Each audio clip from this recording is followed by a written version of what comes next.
Hey guys, Alex here doing my Chikara I'll Be a Mummy's Uncle review. This was the show that took place back in April in Pennsylvania, and I'm just going to run through this really quick. It's going to try to be a short review. First match was UltraMantis Black versus Ophidian. This match came about because at the end of the last show, Ophidian took UltraMantis' staff, and it's part of like his transformation into a new being or something, whatever. But this was a good match, nice storytelling between the two. UltraMantis basically trying to get Ophidian in the ring and beat him up until he tells him where his staff is, and Ophidian just, really working over UltraMantis. I like his work as a heel. I think he really works. His wrestling style is so interesting to watch as a heel. It really works.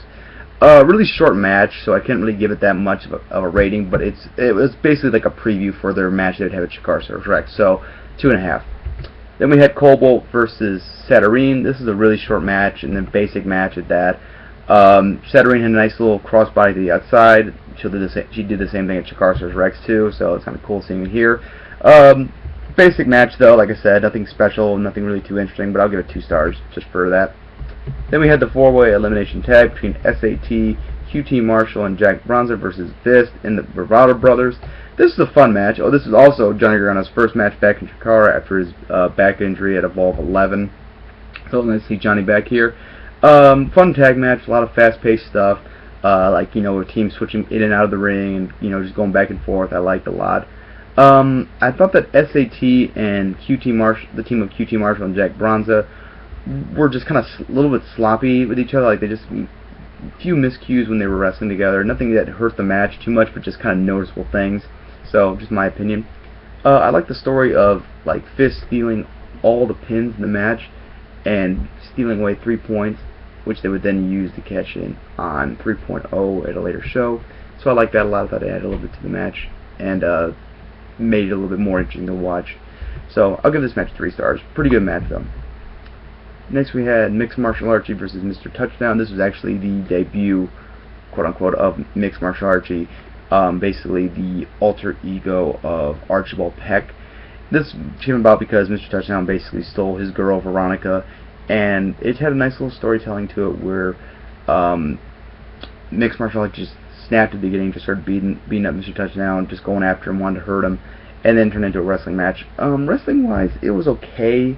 There was one thing where they did a guillotine spot, and it lasted forever, and the whole joke was that Gavin and Dasher at ringside fell asleep, because of the boredom, I guess. I think that was their Chikara's a little shot at MMA fighting, and I liked it. I thought that was funny, but really could have been a little bit shorter though. I think they went a little too long with that whole joke.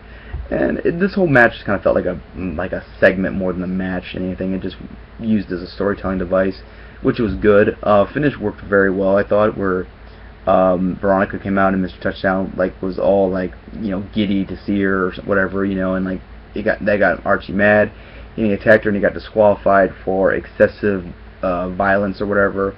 It's something that Chikara hasn't done in I think 2 years, they said, or something like that. So I like the idea that they show how personal this feud is by having Archibald Peck just get disqualified for so much for attacking Touchdown too excessively.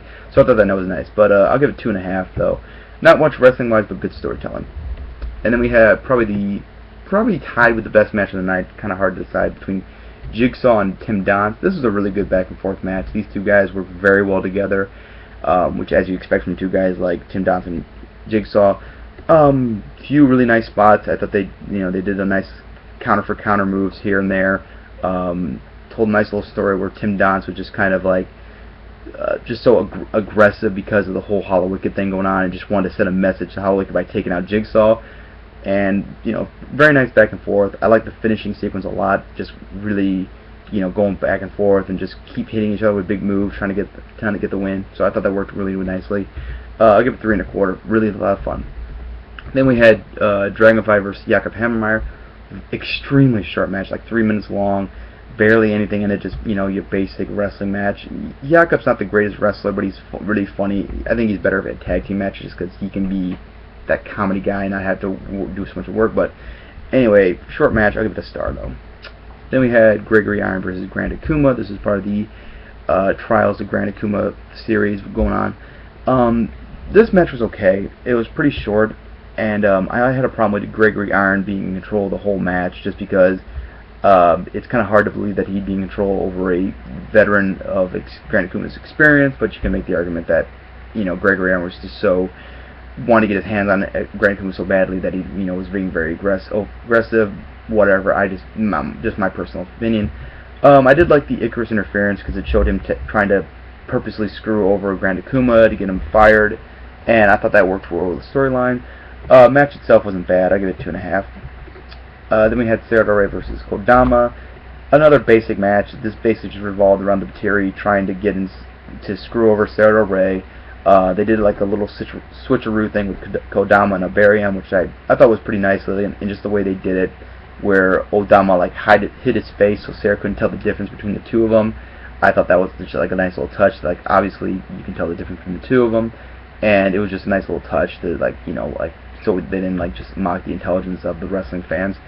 Like I said, just basic match, so nothing really special here. I'll give it 2.25.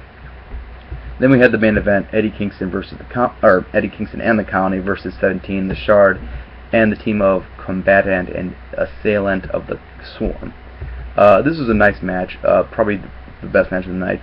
I really enjoyed the Gakido Chikara storyline just because they just have such a nice way of doing it. Like, they start out like in Canada where it was overly, the Gakido guys are just overly aggressive, trying to hurt him, remove the mask. In this show, it was the same thing, really big brawl to start out the match, turned into a tag match at the, you know, in like the middle of the show, or middle of the match, and, you know, Gakido guys getting heat. I really like the ending where basically everyone was going at it, you know, a lot of people just going in and out of the ring, hitting moves, and, you know, getting taken out right away, which I thought really worked. And then, like, the ending was cool because Soldier Ant hit his finisher on Assailant, and instead of going for the pin, he just started beating him up and going for his mask instead, because that's what the Aikido guys were doing the whole match and wanted to get revenge on him. It ended up costing him because Companion came in, took him out, and got the win for his team.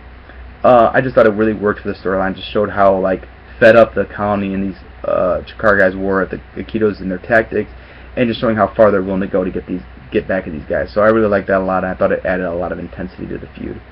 All in all, this Chikara show was mainly just, I don't want to say throwaway, but just kind of not the most important show you could check out.